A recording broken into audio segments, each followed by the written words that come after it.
everyone, welcome back to the Hot Girls and Hockey podcast. My name is Sarah. If you're new here, this is the show where we talk about all things hockey, the what to knows, the who to knows, and everything in between. And today's episode is going to be a team deep dive on the LA Kings. So super excited to get into everything, but I do want to just catch up a little bit because since last episode and now we had obviously the start of the NHL season. Slay, love it. I went to my Meet the Sharks thing, like I mentioned in my last episode, and I went to the season opener for the Sharks on October 9th. And now that I've had time to process everything, let's just do a little catch up. First of all, very happy the hockey season's back. Love it. I'm very, very happy. For the Meet the Sharks event, it was my very first kind of thing that I did as a season ticket holder, because this is obviously my first year doing the season ticket stuff. And I don't know what exactly I was expecting, but I was hoping for a little bit more organization. It was weird because they had 4 or 5 different tables with I think at minimum 5 players at each table, and they separated them, pretty much all their star guys like Toph and Mario and Mac and the Wills and then Michael Misa and stuff. They were all kind of spread out. So I think make sure that no one singular line was crazy long and then the rest of them are short. But I only got to make it to 2 tables because I waited about 50 minutes in Macklin's line.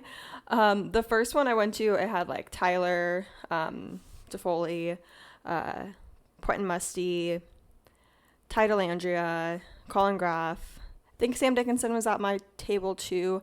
But it had those guys, which was great. And I got my jacket signed. I'll put a picture of it right here by those players. And then waiting for Macklin's table took the 50 minutes, and I didn't get to go see Eki or Will Smith or Michael Misa, and it was just kind of I don't know, it was just not the best organization wise, and it definitely could have been done better. And I was talking to other people in line around me who have done other Meet the Sharks events things, and they're yeah, this is not it.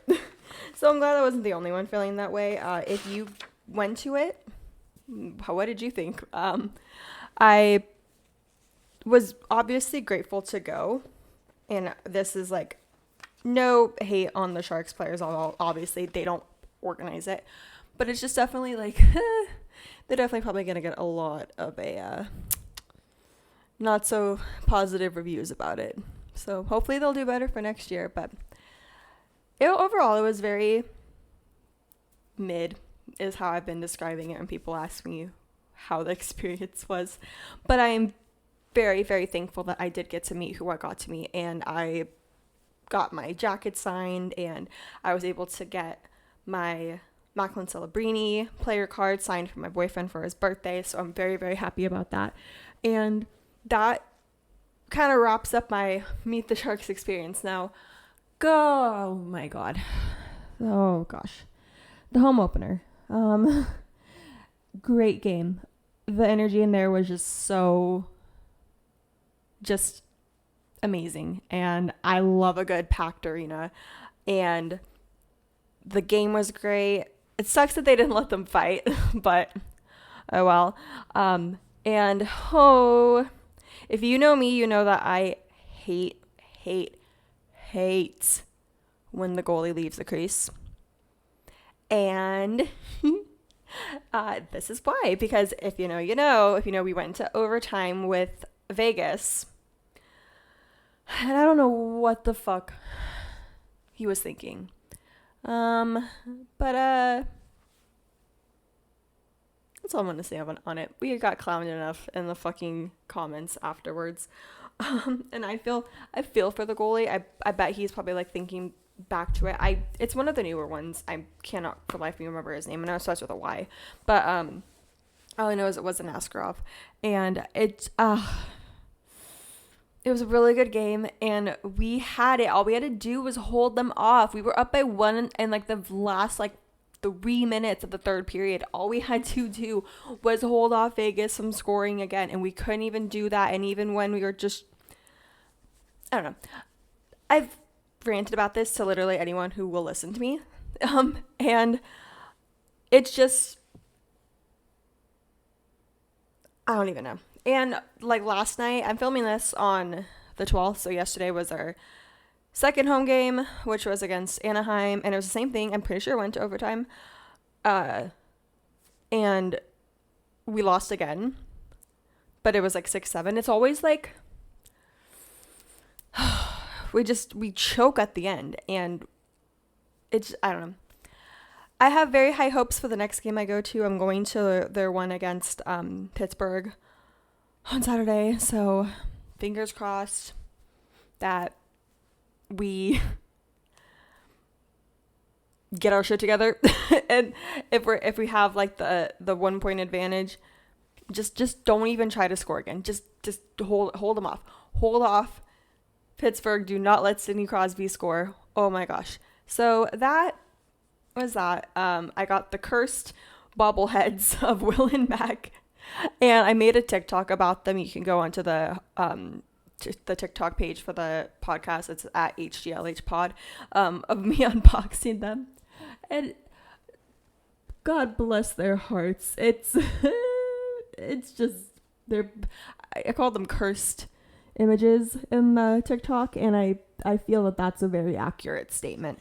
But I thought they were very cute. I didn't get Tyler's. I didn't feel it was necessary. But yeah, so that's that for catching up. I'm super, super excited that we're getting into the role and the hang of going back to hockey games. I have a good feeling about this season and a good feeling about this year. But yeah, so that's about it for catching up. So let's just get into today's episode. I do have the Sharks Cup with the non-branded black cherry hard seltzer. So grab a little drinky drink, non-alcoholic or alcoholic. If you're driving and listening to this, please don't drink and drive. Or you can also grab like a little snack, and let's just get into it. Cheers. So the LA Kings, they are an NHL team in California, in Los Angeles. Duh. They're in the Western Conference on the Pacific Division, so in the same division as the Sharks and Ducks. The main guy we want to talk about right now is this guy named Jack Kent Cooke. 3 names. Love it.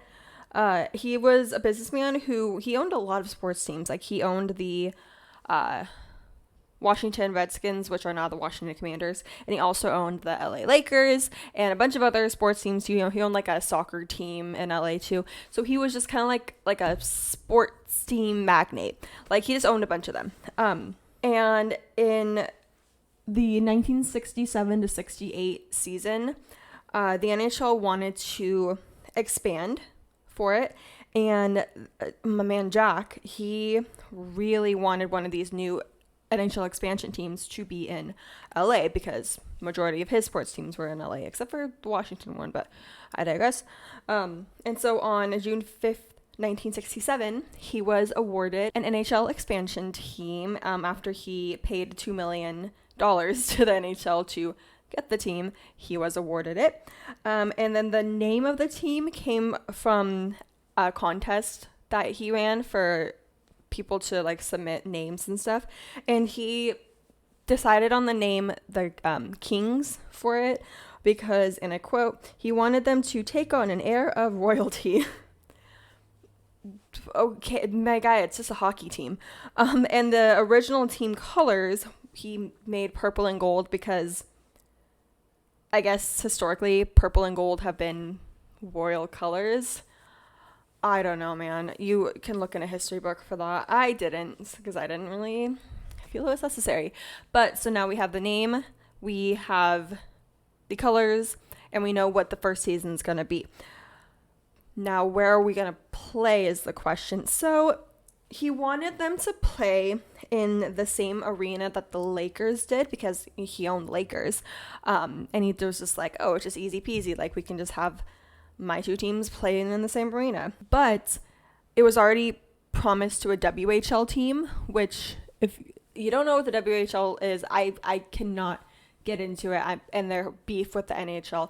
Go watch my NHL history episode or listen to it and you'll know. But just know this pissed off my guy Jack. And so he did what any normal rational person does when they're faced with the fact that they can't have what they want. And he was like, fuck it, I'm just gonna build my own arena. And that he did.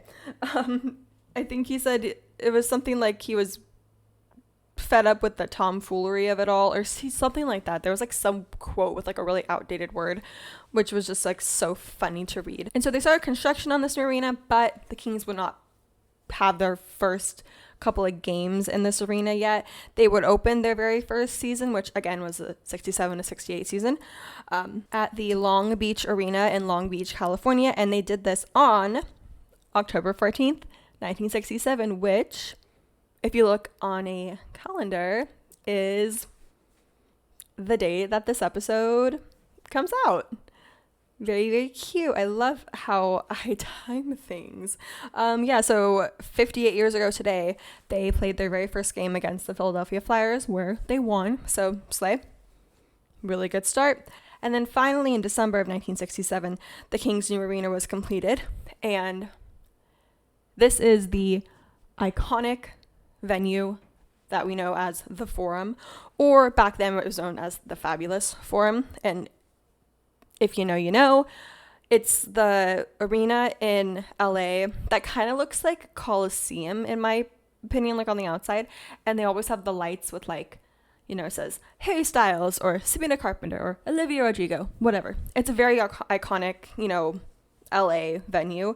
And it was the original place that the LA Kings played.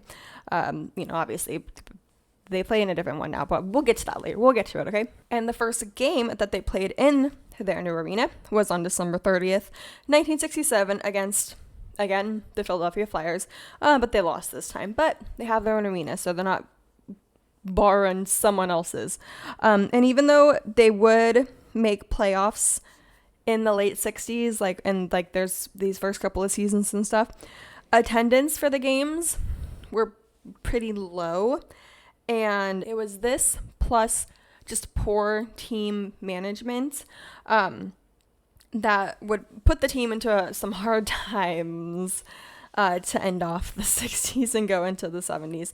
And they did eventually turn things around by the mid 70s. They weren't the greatest team, but they weren't like awful. They were just kind of mid, which is how I feel the Sharks are right now. But we're not talking about the Sharks. And then something of note, in 1975, they would acquire a center named Marcel Dionne. Put a pin in that man. He will come back in a couple minutes.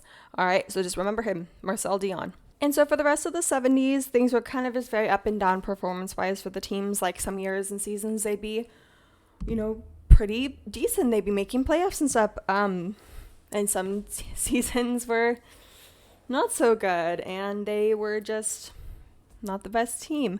And they were making playoffs, like I said, but a lot of the time they wouldn't even get past the first round. Actually, I think most of them, they were not getting past the very first round, and they get knocked out. But this all changed, at least a little bit, when a new line was created for the team, which is the Triple Crown line.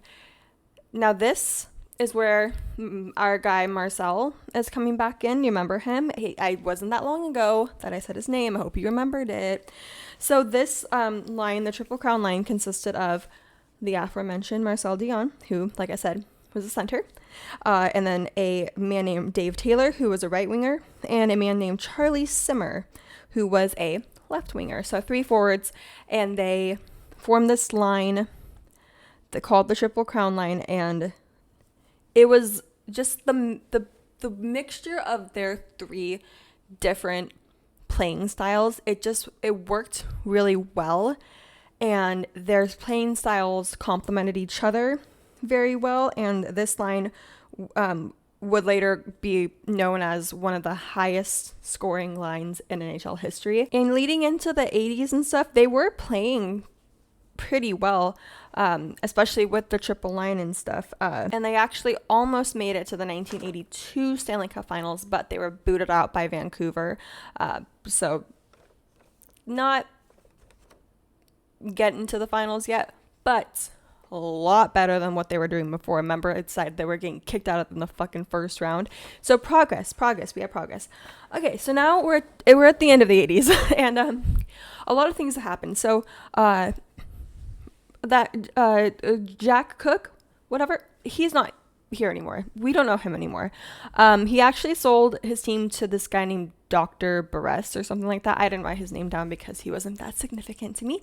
But then he sold the team to a man named Bruce McNeil, who I read was just a really rich coin collector. Don't know what he wanted with a hockey team, but I digress. We also had our man Marcel leave. I think he got traded, or he asked to be traded to like an East Coast team. But either way, he's gone. So now our Triple Crown line is just no more. Our team colors were also changed. Now we have a new owner. Bruce was like, not really feeling the purple and gold. We're going to move to black and silver, which is what their colors are now. So it's like black, silver, and white. And it's still their colors to this day. And then the biggest thing to happen in the late 80s, which I've mentioned this in the episode about this player, this was when the Kings got Wayne Gretzky. Like I said in my Gretzky episode, this was a huge shock that he left Edmonton to come to LA, but he did.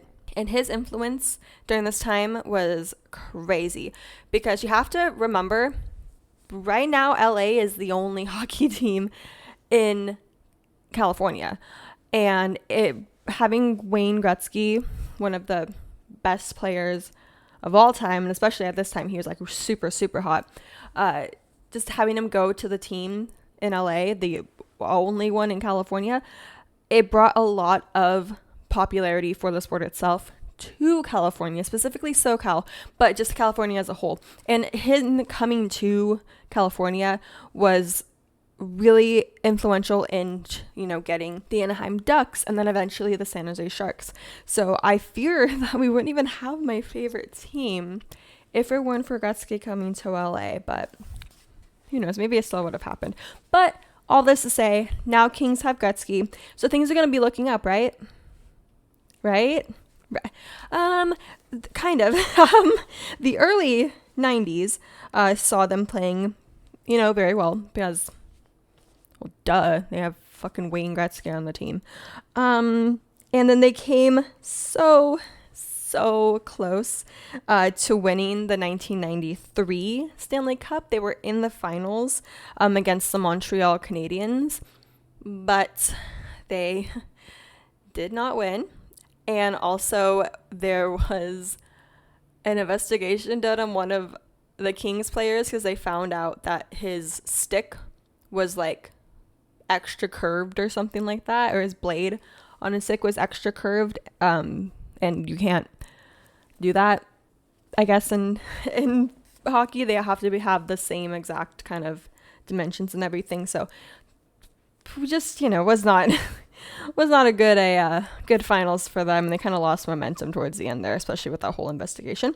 On the office side of things and the business side of things for the team, they were not very peachy either. So Bruce, the coin collector, he ended up defaulting on a loan that he got from Bank of America, which I think is basically how he got the team, was from a loan. And he was kind of just told, you need to sell the team. Like, you cannot be the owner anymore. And he had been spending money all willy-nilly, and him just not being financially responsible led him to losing the team. So now he sold the team, and then just to kind of rub salt in the wound, then the team went into bankruptcy in 1995. Gretzky was like, fuck this, I'm out, and asked to be traded and went to St. Louis the next year in 1996. So not fun times so far for the team. So the 90s were really not that better either. They had a very, very injury-plagued season for the 98 and 99 season, and they finished dead last that year in the Pacific Division, and we're just, obviously we're not making playoffs, duh. And to end the millennium, they said sayonara to the Forum. They decided they were not going to be playing there anymore in 1999, and then they moved to playing in the Staples Center, which is still in LA, and it's still like a very iconic arena and stuff. So you'd think like having change of location and change of coaching and various new players coming and being traded and drafted and la-di-da would bring a fresh new start for this new millennium for the Kings. It's like a new Kings pretty much. Just like yes and no. I mean, they did make the 2000 Stanley Cup playoffs, but it was just kind of like history repeating itself where they got knocked out in the first round. Like, it really was just kind of up and down with them in playoffs. They were just playing like a cat and mouse game of just like just missing it or making it, and it was like the 2000s were really just not very kind to the LA Kings, just to put it that way.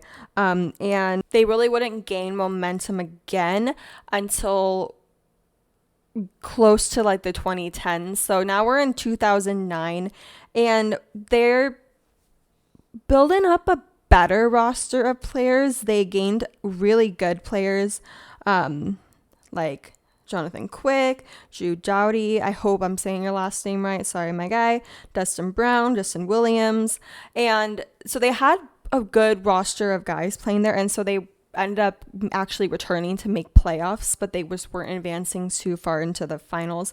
But now here comes the 2011 to 2012 season, and it was not a very good start for this season. Their coach got fired, and there was just all this drama with that. But they headed to the 2012 playoffs. Again, like I mentioned, we're making them, or we're not winning them though. But now we're in the 2012 Stanley Cup playoffs, and they actually ended up making it to the finals. So they haven't made it to the finals since 1993. Remember this? Now it's 2012, so it's over 10 years since they actually made it to the finals. And playing against the New Jersey Devils in the 2012 Stanley Cup finals, LA finally won their first Stanley Cup. So they were the 2012 Stanley Cup winners.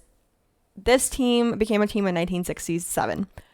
It took until 2012 to get their first cup. So a long time coming, but it was great, especially as a California team to win the cup, and they won it on home ice, which is even better. Like, winning the cup's obviously a great thing, but I've been told it's way more, just there's just more excitement to it when the team wins on their home ice, which they did in this case. So maybe things are looking up for the Kings. Maybe we'll get into it. Just hold on there. They made it to the third round of the 2013 Stanley Cup playoffs, but they didn't make it to the finals that year. And then for the 2014 playoffs, they made it, and they were again back to the finals. So now they're in the finals, but they were successful this time, and they won and then they would be successful this time where they won the 2014 Stanley Cup against the New York Rangers. So now they have 2 cups, and we're great, and we're loving life and everything. But I get into a little bit of a slump after this. It's the same old song and dance. Make playoffs, get knocked out. Make playoffs, get knocked out. Make playoffs, maybe make finals, get knocked out, and don't win. And they were having also just troubles with just, injuries and everything with like their players on the team. And then it didn't help when Vegas came and grabbed their one of their defensemen, Braden McNabb, and then obviously the next season they got knocked out of the 2018 playoffs by Vegas. This would just lead to another couple of years. We're in the 2020s, and the Kings are just trying to rebuild and rebrand. I don't know, man. They made playoffs last year, and I swear I thought that they would have. I think I had them beating Edmonton, or was that Dallas beating Edmonton? I can't remember. But all this to say is that they're in their rebranding era, and they're just, again, like the Rangers, like the Sharks, they're just trying to throw things at the wall and see what sticks. And so that leaves us to where they are today. They're doing better than the Sharks. That's all I can say. But I would love to see, and I said this in my NHL prediction video or episode, that I would love to see a return to the Stanley Cup Finals for LA.